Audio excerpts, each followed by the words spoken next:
খড়গপুর আমার নিজের শহর। এই শহরের আনাচে কানাচে ছড়িয়ে আছে কত ইতিহাস। এরকম কত বিল্ডিং যেগুলো আজ স্কুল বা কলেজ হিসেবে মাথা তুলে আছে। এসব বাড়িগুলোই একসময় ছিল জেলখানা কিংবা ব্রিটিশ হসপিটাল।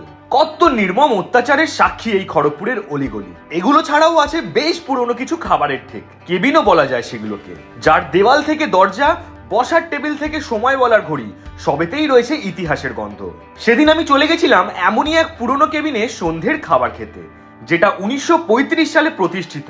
খড়গপুরের সব থেকে পুরনো কেবিন স্টাইল রেস্টুরেন্ট এটাই।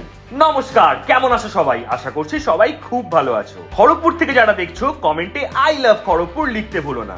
দোকান পুরনো হলেও নাম কিন্তু নিউ রেস্টুরেন্ট। এখানে সব থেকে ফেমাস কি? সব ফেমাস। এটা মানে অনেক পুরনো না? এটা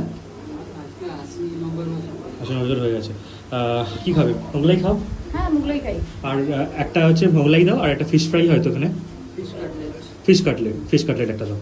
এবার কেবিনের দরজা বন্ধ করে বসলাম তোমাদের সাথে কথা বলবো বলে। তোমরা দেখলে আমি মোগলাই পরোটা অর্ডার করেছি।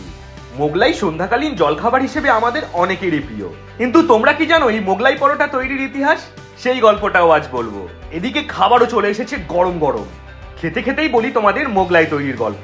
মনে করা হয় মুঘল সম্রাট জাহাঙ্গীরের এক খানসামা আলী হাফিজ ওসমানের সৃষ্টি এই মোগলাই পরোটা।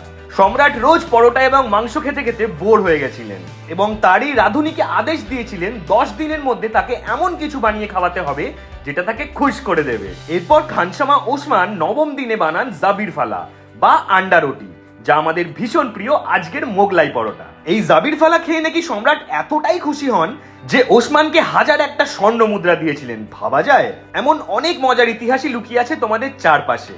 আমরা এদিকে মজ করে মোগলাই খাচ্ছি, বেশ গরম ছিল আর স্টাফিং পুরো ভরপুর। বাই দ্য ওয়ে, তোমরা কে কোথা থেকে আমার এই ভিডিও দেখছো নিচে কমেন্টে কিন্তু অবশ্যই জানিও, তাহলে আমি বুঝতে পারবো আমি রোজ রোজ এত ভালোবাসা কোন কোন জায়গা থেকে পাচ্ছি। আগের ভিডিও থেকে কন্টাইয়ের স্বস্তিকা এবং মালদার পূর্ণেন্দুর জন্য রইল আমার তরফ থেকে ভুড়ি ভর্তি ভালোবাসা। এখানে খাবারের স্বাদে পাবে পুরনো দিনের ছোঁয়া।